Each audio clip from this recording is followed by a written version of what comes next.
voudrais également profiter de cette occasion pour revenir très rapidement sur ce qui apparaît comme une polémique, puisque nous avons maintenant une opposition en manque total de ressources, qui a du mal à rebondir et qui comptait sur une forme de rejet d'Ali Bongo, mais ce rejet n'a pas marché, puisqu'on se rend compte qu'une forte adhésion autour de la personne d'Ali Bongo, également autour de son projet, forte adhésion des populations. Et donc, le Ali bashing n'a pas fonctionné. Et nous avons donc une opposition en pleine bannie. Un coup, on vous dit qu'ils sont rassemblés pour se partager le gâteau. Un autre coup, plutôt que de répondre à une invitation du CNC, on nous parle d'un débat qu'on voulait organiser avec Ali Bongo. Sur ce, quelques observations. La première, c'est que nous avons des lois et nous avons des traditions, des coutumes que chacun doit respecter. Sur cette question du CNC, une commission a été mise en place.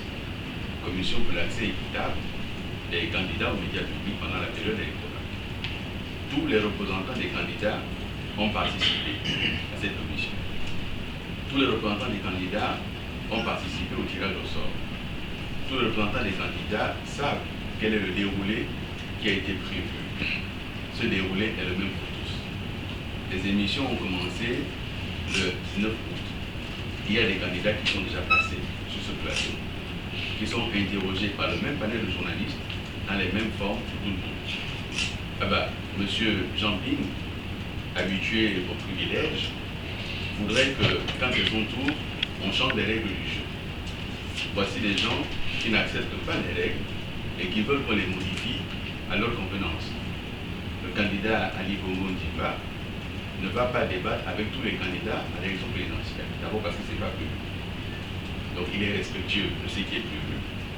Ensuite, il ne voit pas pourquoi il devrait débattre plutôt avec Jean-Ping et pas avec les autres candidats. Et pourquoi Jean-Ping ne débat-il pas avec les autres candidats? Pourquoi veut-il débattre avec Ali Bongo? Nous pensons que c'est une façon pour lui de chercher à se hisser, à sortir du trou des affaires dans lequel il s'est englué, parce que chaque jour apporte son lot de révélations sur ce monsieur qui voulait apparaître comme un monsieur propre, mais dont il est tous les jours fait maintenant la preuve que ce monsieur a les mains sales, qu'il est englué dans les affaires de corruption et qu'il n'est pas à la hauteur pour diriger notre pays. Ensuite, pour terminer sur ce chapitre, M. Jean-Ping serait tout à fait incapable de tenir face à un débat avec Ali Bongo. Il en serait totalement incapable. D'abord, il n'en a pas la santé, ça se voit. Ensuite, il n'en a pas les épaules, ça se voit également. Ce que nous savons, c'est que ces communicants ont essayé de le préparer. Ils ont fait plusieurs séances et il n'est pas à la hauteur. Ils ont préféré annuler plutôt que de voir leur champion être explosé sur les plateaux parce qu'incapable de répondre aux questions. Vous allez d'ailleurs constater que l'opposition autour de M. Jean-Ping, plutôt que de proposer un projet, tente aujourd'hui de travailler l'opinion publique, notamment les journaux, la presse occidentale, autour de supposées fraude électorale. L'élection n'a pas encore eu lieu, qu'on parle déjà de fraude électorale. Et donc ces messieurs préparent leur défaite et en même temps ils préparent la contestation. Le candidat Ali Bongo l'a dit à plusieurs reprises et le chef de l'État Ali Bongo l'a également dit avant le scrutin, avant l'élection. Cette élection, nous comptons faire en sorte qu'elle soit l'une des plus transparentes jamais organisées au Gabon, l'une des plus transparentes dans notre sous-région. C'est pour cela que nous avons accédé à la revendication sur la biométrie. La liste électorale, elle est biométrique.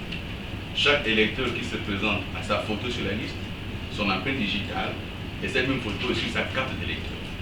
Il n'y aura pas de possibilité pour que quelqu'un vote à la place de quelqu'un d'autre. Il n'y aura aucune possibilité. Autre élément de transparence, c'est que nous avons convié les observateurs internationaux.